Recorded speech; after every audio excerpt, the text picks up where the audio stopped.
Good morning, brothers and sisters. I welcome you to our daily devotion insight. And this morning, I would like to share from the book of Matthew, chapter 14 to 30, devotion I entitled it as Working Hard for the Kingdom. Let's read book of Matthew, chapter 25, verse 14 to 20, is the parable of the talent. It goes this way.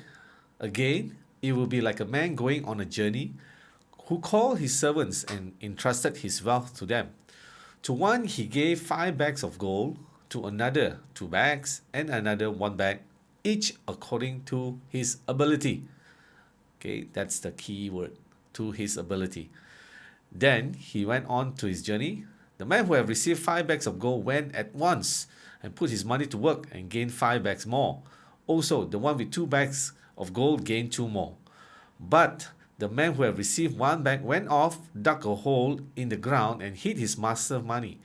And after a long time, those servants returned and settled the accounts with them. The man who had received 5 bags of gold bought the other 5. Master, he said, you entrusted me with 5 bags of gold. See, I have gained 5 more. His master replied, well done, good and faithful servant. You have been faithful with few things.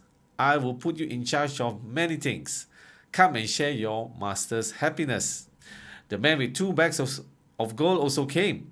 Master, he said, you entrusted me with 2 bags of gold. See, I have gained 2 more. His master replied, well done, good and faithful servant. You have faithful with a few things. I will put you in charge of many things. Come and share your master's happiness. Now, then the man who had received 1 bag of gold came. Master, he said, I knew that you were a hard man, harvesting where you have not sown, and gathering where you have not scattered seed. So I was afraid, and went out and hid your gold in the ground. See, here what it belongs to you.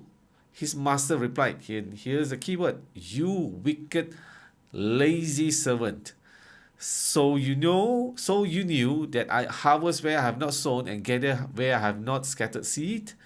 Well then, you should have put my money on deposit with the bankers, so that when I return, I will have receive it back with interest.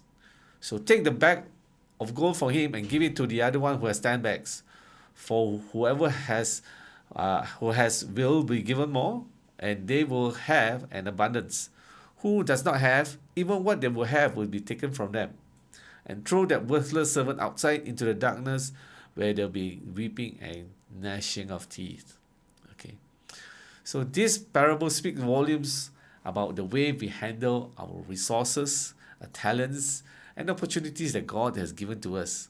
Okay, you notice the contrast between the two servants who have gained more and the one who didn't do anything.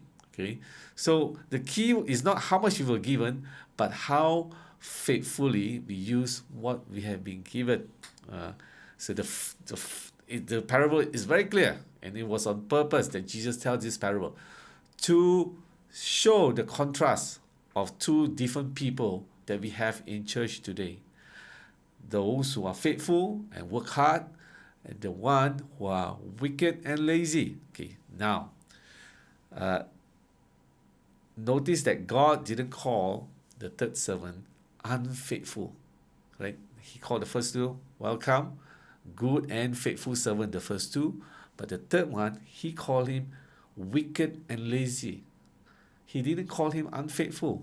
So why he called the third servant wicked and lazy?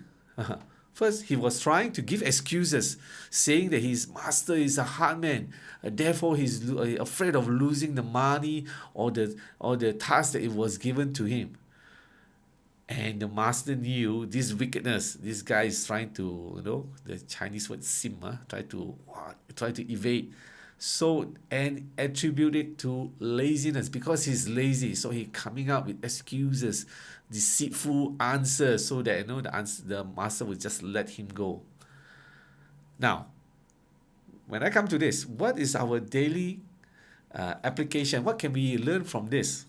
Okay, of course, many preachers have preached about it, but I just want to highlight one point, that Our capacity of serving God is not measured by our ability, but our desire to extend God's kingdom.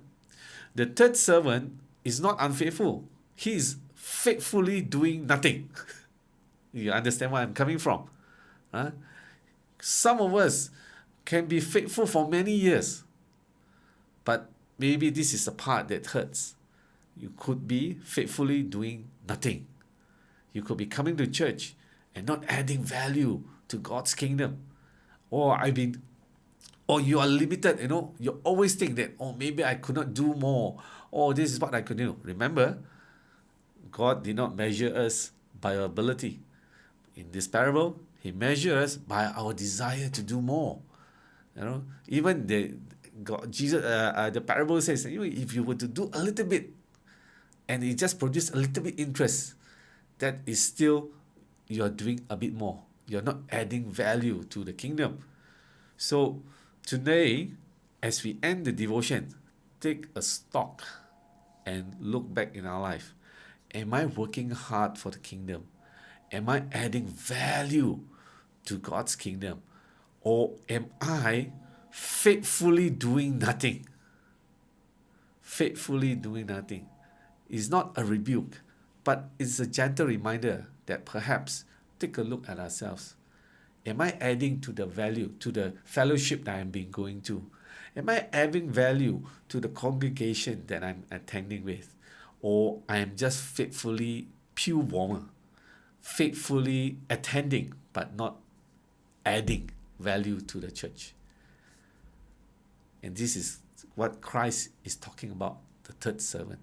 So may the word of the Lord bless us this morning as we look and ponder upon our life.